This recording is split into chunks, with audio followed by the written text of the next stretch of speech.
आज की कहानी ससुराल के पुराने रीति रिवाज। संतोष जी अपनी सास, दो बेटे और बहुओं के बेटी के साथ शहर में रहती थी। बेटी भी शादी के लायक थी। संतोष जी की सास बहुत ही पुराने रीति रिवाज की थी।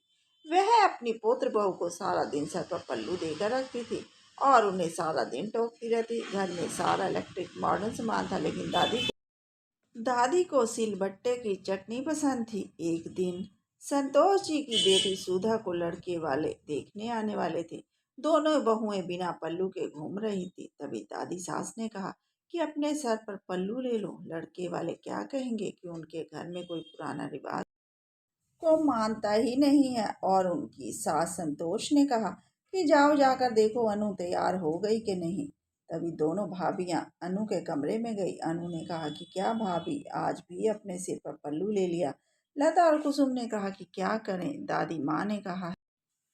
अनु ने कहा कि अगर मुझे भी ऐसा ससुराल मिल गया तो मेरा तो जीवन ही बेकार हो जाएगा, जहाँ पर बात बात पर पुराने रीति रिवाज दोहराए जाएं। तभी लड़के वाले आ गए।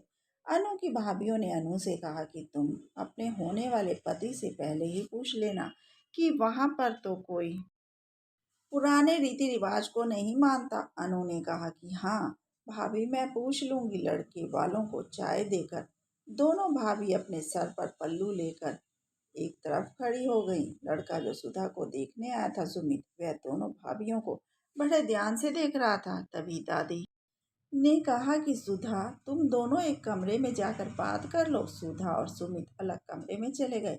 सुमित ने कहा कि सुधा, अगर तुम कुछ पूछना चाहती हो तो पूछ लो। सुधा ने कहा कि क्या तुम्हारे घर में भी पुराने जमाने के रीति रिवाज को माना जाता है। सुमित ने कहा, जो रिवाज बोझ ना लगे उसे ही माना जाता है। हमारे घर में सब अपनी नई सोच से चलते हैं। किसी को पुराना रिवाज करने के लिए मजबूर नहीं किया जा सकता। तभी रिश्ता पक्का हो जाता है। कुछ ही दिनों के बाद शादी भी हो जाती है। उधर लता और कुसुम का पति जब सुबह काम पर जाते तो दादी माँ कहती कि चलो अपने पति के पैर छुओ, और जब शाम को घर वापस आते तब भी दोनों बहुओं को पैर छूने के लिए कहती। और पहले घर के आदमी खाना खाते, तभी घर की औरतों को खाना खाने को मिलता। एक दिन संतोष जी के दोनों बेटे अरुण और वरुण देर रात को काम से लौटते हैं। दोनों बहुएं भूखी ही बैठी उनका इंतजार कर रही होती हैं।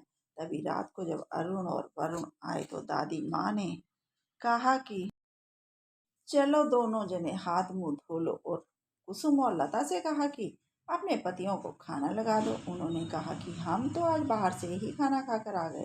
तभी संतोष जी ने अपनी बहू से कहा कि अब तुम भी खाना खा लो। तभी दोनों बेटों ने कहा कि माँ, क्या ये अब तक भूखी हैं। तभी दादी ने कहा कि बेटा, यह हमारा रिवाज है कि जब तक पति खाना ना खाए तब तक पत्नी नहीं खाएगी। उन्होंने कहा कि दादी, आधी रात हो गई है और यह अभी तक भूखी बैठी हैं। यह कहाँ का रिवाज है। लेकिन दादी कहाँ किसी की बात मानने वाली थी।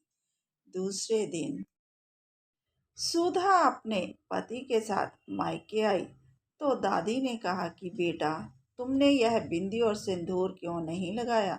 तभी दामाद सुमित ने कहा कि हाँ सुधा, जाओ जाकर बिंदी और सिंदूर लगाओ और थोड़ा सा मुझे भी दे दो, मैं भी लगा लूंगा। तभी दोनों भाभियों ने कहा कि नंदोई जी, आप क्यों लगाएंगी। सुमित ने कहा कि तभी तो पता चलेगा कि मैं भी शादीशुदा हूँ। सुनकर वह हंसने लगी। तो अभी सुमित ने कहा कि भाभी, आप ही तो बिंदी और सिंदूर लगाकर सर पर पल्लू रखती हैं, क्या भाई साहब भी ऐसा ही करते हैं। दादी ने कहा कि यह तो हमारा पुराना रिवाज है। दोपहर के खाने की तैयारी करने रसोई में चली जाती हैं। तभी सुमित भी घूमता घूमता रसोई में चला गया और बोला कि भाभी, इतनी गर्मी में अपने सर पर पल्लू क्यों लिया हुआ है, क्या आपको गर्मी नहीं लगती। तभी भाभीियों ने कहा कि भैया, दादी ने कहा है माँ जी के आगे सर पर पल्लू रखना है। सुमित ने कहा कि आप मेरी बहनों जैसी हो, मैं कोई तरकीब निकालता हूँ आपके सर पर से पल्लू उतारने की। बस आप वैसा ही करना जैसा मैं कहूँ। तभी खाना खाते खाते सुमित ने कहा कि दादी, हमारा एक रिश्तेदार था जिसकी माँ हमेशा उसकी पत्नी को सर पर पल्लू दिलाकर रखती थी, जिससे उसकी पत्नी के सर के बाल घिस गए और वह गंजी हो गई। सर पर नकली बाल लगाती है और उसका पति उसे अपने साथ बाहर कहीं नहीं लेकर जाता। इसे सुनकर दादी बोली कि अगर इन बहुओं के भी सर के बाल उतर गए तो यह अच्छा नहीं लगेंगी और रिश्तेदारी में भी हमारी बेइज्जती होगी। तभी दादी ने कहा कि आज के बाद तुम दोनों सर पर पल्लू मत लेना। अब दोनों बहुएं बहुत खुश थी।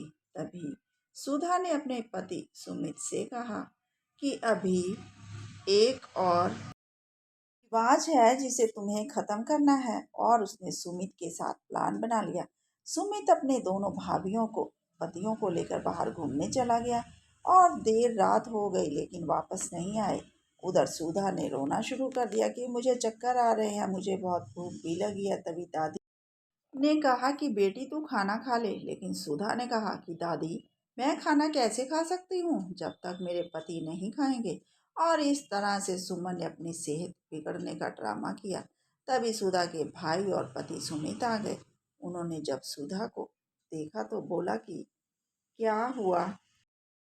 तो भाभीियों ने कहा कि भूख के कारण सुधा को चक्कर आ रहे हैं। तभी सुमित ने कहा कि तुमने खाना क्यों नहीं खाया। सुधा ने कहा कि दादी ने कहा है कि जब तक पति खाना ना खाए तब तक खाना नहीं खाना, यह हमारा रिवाज है। सुमित और भाइयों ने कहा कि हम तो बाहर से खाना खाकर आए हैं। और फिर सुमित ने दादी से कहा कि अगर पति 2 दिन बाहर से ना आए तो क्या पत्नी 2 दिन भूखी रहेगी। और वह सारा दिन घर का काम करती है, बच्चे संभालती है, क्या उसे भूख नहीं लगती। ऐसे भी रिवाज क्या करने जो आदमी की सेहत को खराब। अब दादी ने कहा कि आज से इस घर में कोई भी पुराना रीति रिवाज नहीं माना जाएगा और दोनों ही बहुएं बाहर जाकर नौकरी कर सकती हैं। और घर के काम के लिए नौकर रख दिया था।